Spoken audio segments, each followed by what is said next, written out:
Hey everyone, welcome again to the chat. We're very close to January, which means one thing and one thing only. It's Magic Millions time on the Gold Coast. And one of the familiar voices that you will hear auctioneering at the Gold Coast viewing sale is Grant Burns, and he's joining me from Perth this morning. G'day, Grant. How are you, mate? I'm very well, Ben. Nice to chat. Beautiful day in Perth. Hope it's the same in Melbourne. I don't know about that. We get 4 seasons in one day. Now, first of all, to start with, we've got the Bible here. It's arrived. No doubt you're very busy doing your research, getting ready to auctioneer all those lots. Yeah, look, I've started having a little bit of a look over it. I'll be honest, until I get on the grounds and start looking at the horses, I probably don't put a lot of research into it, other than just browse through the whole catalogue, just to get familiar with probably the new stuff more than anything. The new stallions coming along. That's probably the one thing that you can not so much drop the ball on, but you need to be familiar with the new horses that are coming through, and it's a great place to launch young stallions at the Gold Coast. Has been every year for forever and a day, and once again it will be in 2023. So that's probably the one thing that you're conscious of, is just making sure you're across what those young horses have done that are represented with their first crops. And tell me, are you excited about any of the particular first season sides? Because there's definitely a lot coming through for the next selling season, isn't there? Well, it's really funny. Like as I said, the Gold Coast is a terrific sale, a great sale to launch young horses from. We've seen it through the weanling market last year. There was a number of young stallions really, really popular. I love the make and shape of the Zoosanes. I thought they were, outstanding looking young horses. But look, there's a host of new stallions that will be presented in 2023, and the market really embraces them at the Gold Coast, which is fantastic. And I hear a bit of a Kiwi twang in your voice still, despite being in Australia for as long as you have. Can you tell me about your time growing up across the ditch in New Zealand? Yeah, and I was lucky enough to grow up in the deep south of New Zealand, a little place called Wingatui, good part of the world. My parents actually, my dad was a saddler, a very accomplished saddler, and had a great business. And it still amazes me his craftsmanship. I don't know, maybe it went to my brother, because I certainly haven't got the skills or the patience that he has at making things. But Dad they had a great saddlery business for a long, long time. And then when the landscape changed a little bit over there with retail, they were holding a lot of stock that they made, handmade stuff that Mum and Dad decided to retire early and set up a bit of a business from home, doing the same thing, importing all the horseshoes, but doing a lot of saddlery stuff from home. So my interest was always in racing. I grew up in a sort of a racing area, a lot of well-known families. My neighbours were the Richardses, Paul and Leanne Richards, their son Jamie, now training in Hong Kong. So I remember Jamie in full shorts as a kid just across the road, and the Diddham family, the Kennedys, the Andertons, and all those ones. It's a really sort of family steeped in racing tradition. And I got the bug early. I guess I grew up in an area where you had to get off your backside and earn a few bucks if you wanted to buy something back in those days. And my brother and I, we had motorbikes and things, but they didn't run on fresh air. So the way to get some money was to go down and work in the stables up and down Wingatui Road. And I used to work for the Diddham family for a long time, and picking up pool in the afternoon to buy petrol for the motorbikes as kids, and that's what I used to do. And from there, I had a great love for racing and did probably a lot of different things, from working on the starting gates to helping out a lot of the people around the local area with different things. And I guess me being my father's son, we probably argued a bit. Not that I don't love him dearly, but we were probably, I guess, two of the same, and we used to argue a bit. So the salary business was probably something path that I was going to go down. I was lucky enough to leave school, get a good job. Then I travelled the world and ended up in Australia, and ultimately got the job with Magic Millions. So it was something that I'd always aspired to do. Where I was growing up in the South Island, there probably was a bit of a lack of great industry jobs. So I came to Australia and was lucky enough to find the right man at the right time, which was Don Hancock, who's been a great mentor to me. And he gave me an opportunity at Magic Millions, and I guess the rest is history from there. And tell me, because of the fact that you worked in the other side of the racing industry, does that give you a more random view of the industry these days as well? Yeah, it's funny. Like, even I guess you can become a little bit pigeonholed in some areas of racing, and I was lucky enough to ride the pony and stuff. Not that I'm an accomplished horseman by any stretch of the imagination, but I know one end from the other. And then it's interesting, when I was working with Magic Millions, you become very sales focused, and then ultimately I've got my own business now and still contract back to Magic Millions as an auctioneer. I think I probably learned a lot going out on my own as well, because I think you become a lot more forgiving when you're looking at things purely from a sales perspective. Sometimes you can be a little bit critical, but that's the business. The business is finding the horses that are going to best suit the market. Whereas a lot of the time, you can be a lot more forgiving buying horses that are going to be race horses. And I think that's the art of some of the horse sales we go to. There's some wonderful judges of horses, and it's really interesting standing up in the rostrum watching people and who buys what. That's what I find the most intriguing part about a horse sale. We go around and do our due diligence and look at all the horses we auctioneer. But I find it really interesting to see who buys what, because we sort of grade them ourselves or make our own comments. Yeah, it's really, really interesting. And there's a lot of people who go, oh, gee, that horse has got a little bit of a this or a little bit, not so much a blemish, but it may stop it from making a lot of more money, etc., etc. But it's amazing who picks those horses up. There's some very astute buyers out there. So, but no, you never stop learning in this game. It's one thing I learned many, many years ago, spending some time with a gentleman by the name of George Smith, who's a well-known legend. When I was based out of Adelaide and Victoria, we spent a lot of time on the road with George, and he was fascinating. He just never stop learning, do you? And a guy like him who's revered as probably one of the greatest judges of horses in this country, for him to say he never stops learning, it's you don't know everything, that's for sure. You mentioned your business, which is Premium Bloodstock. You deal predominantly in private purchases, is that right? Yeah, look, I've got a couple of really good clients here that I sort of help in the West. One's Yarradale Stud. Sadly, Ron Sayers, who was also a great man, a wonderful mentor to me over many years, and taught me a lot about running a business and how you should operate your business and treat people through your business. He's been fantastic. Sadly, Ron passed away this year, but Lynn, his wife, is carrying on the stud side. I give them a hand with a lot of things, with matters, I guess. They're predominantly buying, selling on behalf of clients, valuing. Sort of, I guess, it probably cover most areas of the business. There's only a couple of agents here in the West. I spend a lot of time at the races, and you stand there chatting to people, and there's always a job. Someone comes up to you and says, "Oh, Grant, what's this worth? How do I get rid of this? What do I do?" So from buying and selling mares, trading racehorses, horses into Hong Kong where we can. It's getting harder and harder to get them in there, and obviously with bigger syndicates, they're harder and harder to buy nowadays also. So I sort of probably cover most areas of the bloodstock business. A lot of agents specify or specialize, I should say, in one area, whereas I probably cover most areas purely because, as I said, there's only a couple of agents here, and there's a need to, there's an appetite from people to help them out with various things. How does one tolerate your fellow auctioneer Steve Davis's very bad dad jokes? But I think they're always entertaining. No, look, Steve's entertaining. He's the ultimate. What's the word? Well, they say we're all egomaniacs, a little bit auctioneers, but the ultimate prima donna. But no, look, Steve's great.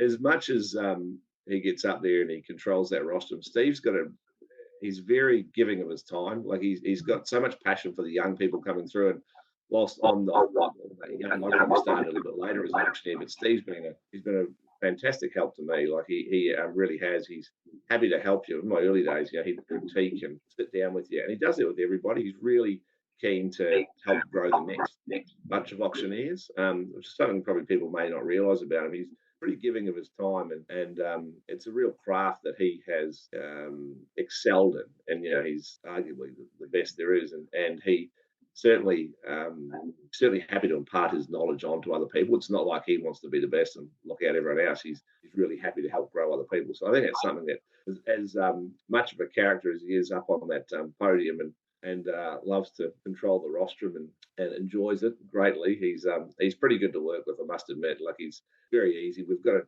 fantastic team at Magic Millions. We sort of all know each other so well now, and how each other operates. It runs like a well-oiled machine, and so that's a huge part of what we do. It's so easy. You just step straight in and out. There's no second guessing. We know exactly what each other requires from each other when we're up there. The guy helping you alongside you is as important as the auctioneer most of the time, to give you the right instructions as to what's going on at the same time as the sale's being conducted. So it's pretty rapid fire. As you know, we're selling quite a number of horses per hour at especially a January sale at quite a large volume, large turnover per hour. So it's important we get it right, and it's extremely important we get it right. Those vendors have put so much time and effort into it. So, but no, Steve, touching on him, he's a bit of humour, but and more so than anything else, he's he's a great, he's a solid rock in the auctioneering team, that's for sure.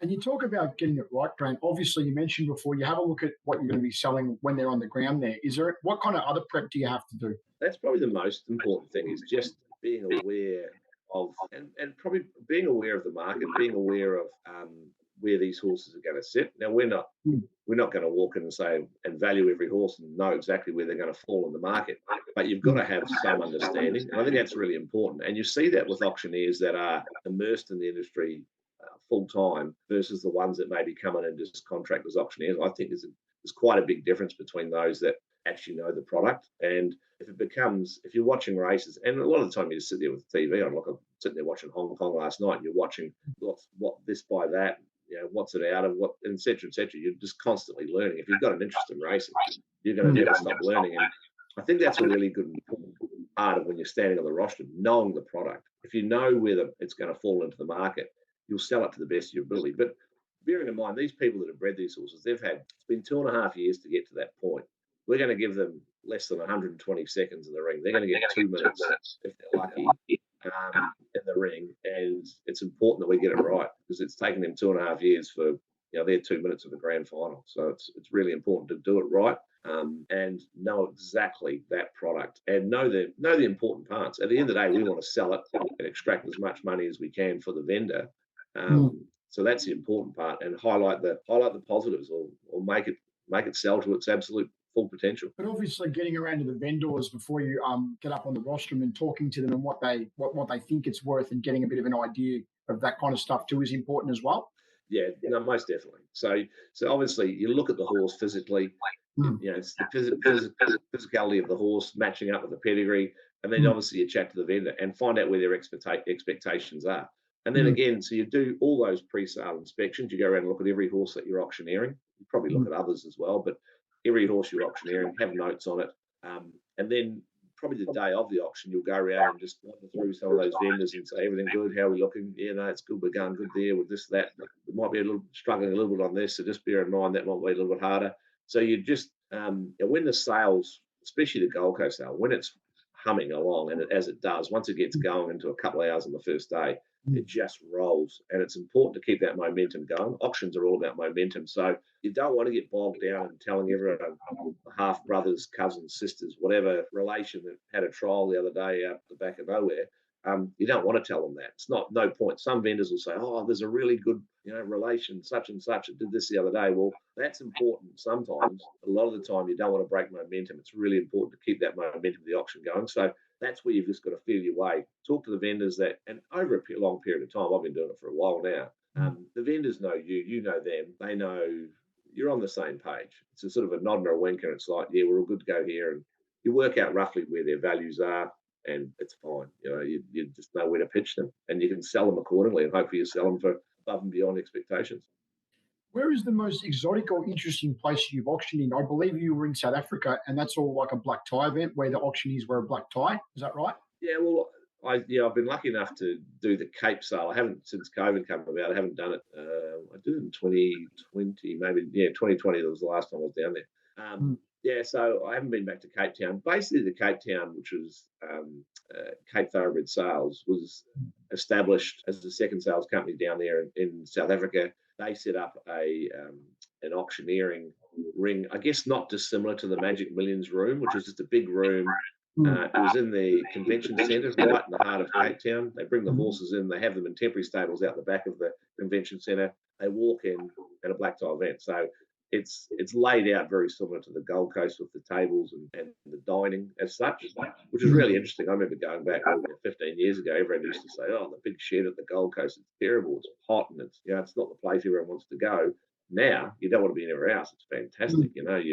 It's and some of the other sales companies have removed tiered seating to actually put in dining areas. So that sort of format tends to be the one that is most popular now. So yeah, look, Cape Town's fantastic. I love going down there. It's enjoyable. They're wonderful people. I had the opportunity of selling in Malaysia a couple of times up at Ipoh at the National Stud Farm up there, which was very picturesque, and looking out for the panthers in the woods up behind you. But it was no, it was very picturesque. But geez, it was hot. The humidity, the sweat was just running off you selling up there. But But look, there's probably nothing better than standing up at the Gold Coast in January, to be honest, and belting out these yearlings by new stallions, and everyone's having a great time. They're walking around in shorts and t-shirts and having a beer and having a wine and just doing business and enjoying life. And one of the probably the most famous lots that you sold at the Gold Coast was Winx. And tell me, more importantly, do you still get to the front of nightclub lines with the line, "I'm the auctioneer who sold Winx"? Yeah, look, I tried. It's now she's been retired. It probably doesn't work so much. So, no, look, I don't know where that one come from. I'm constantly getting the man who sold Winx. So I'm not sure it's look. It was just purely luck. We auctioneer horses by luck of the draw. So it was nothing other than a bit of luck for me having to sell it. But look, it's bragging rights with guys like Steve Davis alongside you. He's been talking about octagonal for the last 2 decades, so it's always nice to say, mate, Winx would lap octagonal. So anyway, it's a bit of fun and it's all in jest. Everyone likes to um, give me a bit of poke a bit of fun at me by suggesting those sort of things. But she was a wonderful mare, and I guess it's my one claim to fame, and I'll hang on to her for a little while yet. Away from the races or sales, what's one thing that everyone must do while up at the Gold Coast, Grant? Oh, at the Gold Coast. Well, you've got to probably get in for visitors. You've got to get into the water. You've got to get into the beach. I'll tell you, but be careful. They swim between the flags. I tell you, though, the one thing you've got to do, you've got to go down to a place called Rickshaws and Burleigh and have the bug rolls. Oh, They really? actually have a set menu down there. It's the best food you can get. But they have bug rolls. You can sit up the back. The restaurant is literally on the beach. It's all concrete because they've had the windows smashed out a few times where the waves come in. It is that close to the beach. That's the one thing I'd suggest. If you're on the Gold Coast, you've got to book a table at Rickshaws and make sure you have the bug rolls, Moreton Bay bug rolls. Can't go wrong. And of course, you've got to go to Moo for a drink at night at some stage. I must say, every time I try and head in there, I do get in there eventually, but I feel like I'm going to be bowled over before I even walk into the place. Yeah, well, that's okay for people like yourself, Ben. They're up there socialising. Workers like myself and the auctioneering team, we're tucked up in bed, resting our tonsils. We can't be out drinking and partying or not. We've got to sit at home and go through our pedigrees for the next day, and we're very diligent, us auctioneers. No one works harder. That's what we try and tell everybody. So we'll be tucked up in bed while you're all at Moomers. But look, the Gold Coast is one of those places. It's if you haven't been, you've got to go. It's something to behold. That whole carnival. It's really epitomises what Australian racing is all about. Fun, laughter, getting in there, doing a bit of business at the same time as having a holiday. Everyone's in great spirits. First start of the year, new horses. No place you'd rather be. And I must say too, it's very exciting with the increase in the prize money and the expansion of the show jumping, which has been integrated with the polo. I went this year, and I must say it's a great Sunday afternoon out. Yeah, well, unfortunately, I haven't been, but it's the add-on events are amazing. Jerry and Katie especially, they're just amazing people and such visionaries of what they do, and the add-ons to the event, making it just a world-class event, and all the ambassadors they bring in now, it's incredible. It's amazing to see where it's come from. The company and where it's going. It's quite incredible, and that the international people associated with it. It's become a real worldwide event, and the place everyone wants to be in January. I've got a lot of friends up in the northern hemisphere that they're itching to come down. Get out of the cold winter up there and come down, and they just love it, absolutely love it. The agents and the likes.